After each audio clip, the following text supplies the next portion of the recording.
2024 के बाद 2025 आ गया, लेकिन बहुत सारे स्टूडेंट्स परेशान हैं नीट पीजी काउंसलिंग के थ्रू। चलिए इस वीडियो में हम डिस्कस करते हैं अब एक जो अपडेट आया है मध्य प्रदेश काउंसलिंग की तरफ से।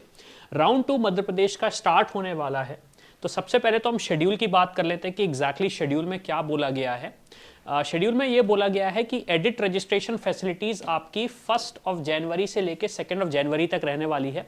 मेरिट लिस्ट की अगर मैं जो वैकेंसी चार्ट आने वाला है वो 3 तारीख को आने वाला है। मेरिट लिस्ट भी आपको 3 तारीख को आ जाएगी। उसके बाद जो फ्रेश चॉइसेस, जो चॉइस फिलिंग आपको करना है वो 3 तारीख से 6 तारीख तक आप कर सकते हैं। अलॉटमेंट रिजल्ट आपका 8 तारीख को आएगा और आपका जो रिपोर्टिंग है वो 9 तारीख से लेकर 13 तारीख तक होगी। अब ये जो शेड्यूल आया है इसमें काफ़ी सारे स्टूडेंट्स के कुछ क्वेश्चंस हैं, जैसे कि ऑनलाइन रेजिग्नेशन कैंसिलेशन है उसकी डेट भी दी गई है, विलिंगनेस टू अपग्रेड है उसकी भी डेट दी गई है।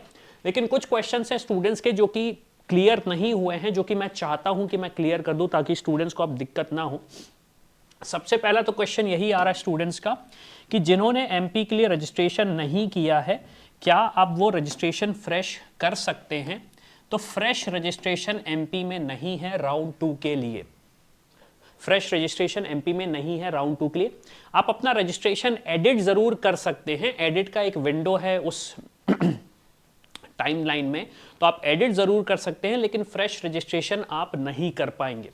दूसरा क्वेश्चन स्टूडेंट्स का ये भी है कि क्या हमें चॉइस फिलिंग करनी पड़ेगी अगर मैंने अपग्रेड किया है। तो मान लीजिए मैं एक ऐसा स्टूडेंट हूं जिसे राउंड 1 में सीट अलॉट नहीं हुई थी, तो आपको चॉइस फिलिंग करना है।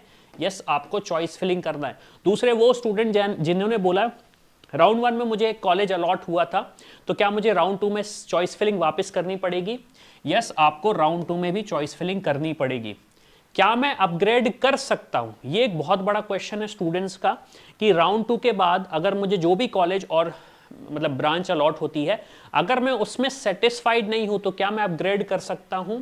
यस, आप अपग्रेड कर सकते हो इर्रिस्पेक्टिव ऑफ, मान लीजिए आपने राउंड 1 में अपग्रेड किया, राउंड 1 में सीट अलॉट हुई थी, अपग्रेड किया था, राउंड 2 में आप आए, तो सेम चीज आप राउंड 2 में भी कर सकते। एक और जो सबसे बड़ा क्वेश्चन है कि एलिजिबल कौन कौन से स्टूडेंट्स हैं। तो एलिजिबल वो स्टूडेंट्स हैं जिन्होंने राउंड 1 में रजिस्ट्रेशन किया, कॉलेज अलॉट हुआ, अपग्रेड किया, वो एलिजिबल हैं। दूसरे वो एलिजिबल हैं जिन्होंने राउंड 1 में रजिस्ट्रेशन किया, कॉलेज अलॉट नहीं हुआ और राउंड 2 के लिए वो ऑटोमेटिकली एलिजिबल हैं। और तीसरे वो स्टूडेंट्स जिन्होंने राउंड 1 में रजिस्ट्रेशन किया, कॉलेज अलॉट हुआ, अपग्रेड किया, वो भी एलिजिबल हैं। अब ये तो सिर्फ और सिर्फ एमपी की बात कर रहे हैं। अब मान लीजिए आपने दूसरी स्टेट्स की काउंसलिंग में पार्टिसिपेट किया है, तो क्या आप अभी एलिजिबल हैं। तो देखिए एमसीसी की अगर मैं बात करूं, जो भी दूसरी स्टेट्स की काउंसलिंग है, एज पर दी रूल्स जो भी अभी अपडेट आया है उसमें स्पेसिफिकली कहीं मेंशन नहीं है कि अगर आपने वहां पे सीट ली है और उस सीट को छोड़ा है, या तो अपग्रेड किया है या रिजाइन किया है, तो आप एलिजिबल नहीं हो एट प्रेजेंट। राउंड 2 का ये स्टेटस है। राउंड 3 का क्या होने वाला है अगेन हमें ये नहीं पता है, कोई अपडेट आएगा तो हम समझ सकते हैं। अब इसमें आपके क्या क्वेश्चन है आप ये पूछ सकते हो।